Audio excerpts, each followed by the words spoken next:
অসুখের বাহানা দিয়া শিয়ালের কিস্তি মারার ধান্দা পাথার। টেকা যখন নাই তোর ভ্যানটাই আমি নিয়ে গেলাম, কালকে থেকে ওইটারে অ্যাম্বুলেন্স বানায়া আমি ভাড়া খাটামু। বর্ষাকাল সামনে। গরিব দিনমজুর বানরের ঘরের চাল দিয়ে পানি পড়ে। ছোট্ট ছানাটা শীতে কষ্ট পায়। উপায় না দেখে বানর গেল গ্রামের প্রভাবশালী শেয়ালের কিস্তি অফিসে। শেয়াল মুচকি হেসে বানরকে কিছু টাকা দিয়ে বলল, এই নে টাকা, ঘরের চাল ঠিক কর, কিন্তু মনে রাখিস প্রতি মঙ্গলবার সকালে আমার সুদের কিস্তি বুঝিয়ে দিবি। একদিন এদিক ওদিক হলে কিন্তু খবর আছে। বানর খুশি মনে টাকা নিয়ে ঘর ঠিক করল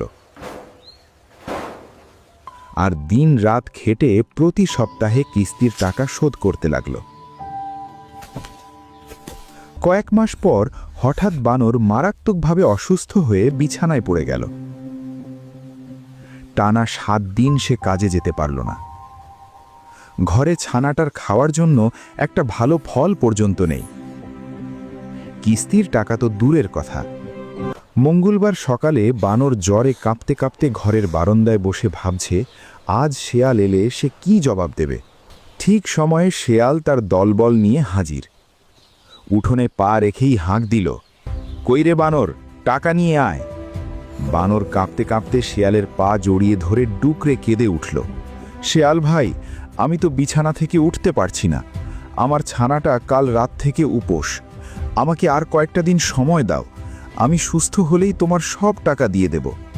শেয়াল পা ঝাড়া দিয়ে বানরকে মাটিতে ফেলে দিয়ে কড়া গলায় বলল, তোর অসুখ দিয়ে আমি কি করব?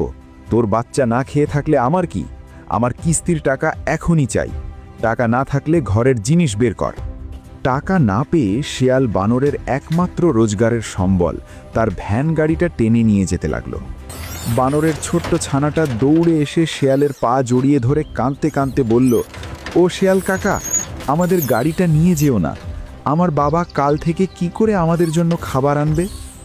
নিষ্ঠুর শেয়াল ছানাটাকে ধাক্কা দিয়ে কাদায় ফেলে দিয়ে গাড়িটা নিয়ে চলে গেল।